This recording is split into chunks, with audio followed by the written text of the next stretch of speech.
Tiga perkembangan terbaru kasus keributan pas Pampres dan polisi di penyekatan PPKM. Buntut keributan yang terjadi antara pasukan pengamanan presiden atau pas Pampres dengan polisi yang tengah bertugas di pos penyekatan pemberlakuan pembatasan kegiatan masyarakat atau PPKM darurat telah berakhir damai. Agar kesalahpahaman tersebut tidak berlangsung lama, Kapolres Metro Jakarta Barat Kombes Pol Adi Wibowo belakangan langsung menemui Komandan Pas Pampres untuk meminta maaf. Permasalahan ini sudah selesai. Saya juga sudah meminta maaf secara langsung kepada Dan Pas Pampres, ungkap Adi saat dihubungi. Sementara itu, Majen TNI Agus Subianto selaku Dan Pas Pampres sebelumnya mengatakan ketegangan antara seorang anggotanya dengan petugas jaga di Jalan Daan Mogot lantaran belum dipahami sektor pekerjaan apa saja yang memang dibolehkan melewati penyekatan PPKM darurat. Agar kejadian tersebut tidak terulang lagi, Agus mengaku dirinya telah berkoordinasi dengan para komandan-komandan satuan atau Dansat dan Polri. Saya sudah koordinasi dengan para Dansat TNI dan Polri di lapangan untuk memahami aturan PPKM darurat. Jadi untuk kejadian ini sudah aman, jelas Komandan Pas Pampres ini. Namun belakangan buntut keributan tersebut tak hanya berhenti dengan permintaan maaf atas perbuatan anggotanya. Polda Metro Jaya belum lama ini memeriksa ketiga anggota Resmob Jakarta Barat yang diduga ikut terlibat dalam perselisihan tersebut. Berikut perkembangan terbaru dari buntut keributan anggota Pas Pampres dengan ketiga anggota polisi. 1. 3 polisi diperiksa divisi Propam. Buntut dari keributan yang terjadi di jalur penyekatan Jalan Daan Mogot dengan seorang anggota Pas Pampres divisi Profesi dan Pengamanan, Polda Metro Jaya memeriksa 3 anggota Resmob Jakarta Barat. 3 anggota sejauh ini yang kita periksa Resmob Jakarta Barat, kata Kabid Propam Polda Metro Jaya Kombes Pol Birawa Braja.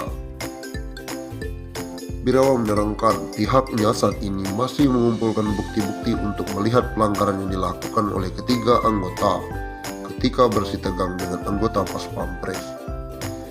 Salah satunya menganalisis rekaman video yang beredar di media sosial. Untuk sementara, kalau kita perhatikan dari video itu memang sikapnya marah-marah ya anggota kita. Pemeriksaan masih berlangsung dan tidak bisa singkat begitu saja. Yang kedua, masih menggali keterangan saksi. Birawa juga mengatakan pihaknya masih membutuhkan waktu untuk mempelajari bukti-bukti di lapangan. Pun demikian dengan keterangan para saksi mengenai keributan antara petugas dengan Pas Pampres. Walau hanya pelanggaran disiplin, tapi dasar kita menjatuhkan dia sanksi disiplin karena ada bukti-bukti dari saksi-saksi. Jadi kita butuh waktu.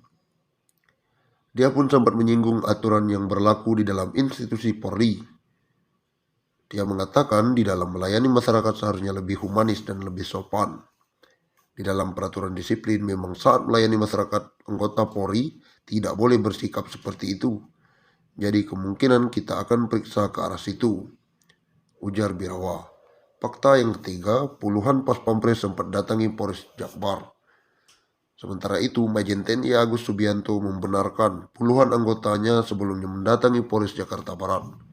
Seperti terlihat dalam video viral yang beredar di media sosial, menurut Agus, hal itu dilakukan semata ingin mengklarifikasi perkataan yang diucapkan salah satu oknum anggota polisi di Polres tersebut saat menyekat anggotanya di Jalan Daan Mogot. Anggota saya datang ke Polres ingin meyakinkan apakah oknum yang bicara di video kalau kamu Pas Pampres memangnya kenapa? Sudah diberi peringatan oleh atasannya atau belum? Tulis Agus. Agus menegaskan perkataan oknum polisi itu dinilai sangat menyinggung dan melecehkan Pas Pampres sebagai institusi negara. Karena ini perkataan itu menyinggung institusi negara. Namun Agus mengatakan kejadian tersebut adalah kesalahpahaman antara petugas yang berjaga di penyekatan pemberlakuan pembatasan kegiatan masyarakat atau PPKM di Jalan Daan Mogot, Jakarta. Anggotanya yang bernama Praza Israwi Gajah. Agus meyakini anggota Pas Pampres tersebut dalam sektor yang dikecualikan sesuai instruksi Mendagri nomor 15 tahun 2021 tentang pemberlakuan PPKM. Agus pun tidak heran jika aturan itu tidak dipahami, maka salah komunikasi akan terjadi di lapangan seperti yang dialami anggotanya.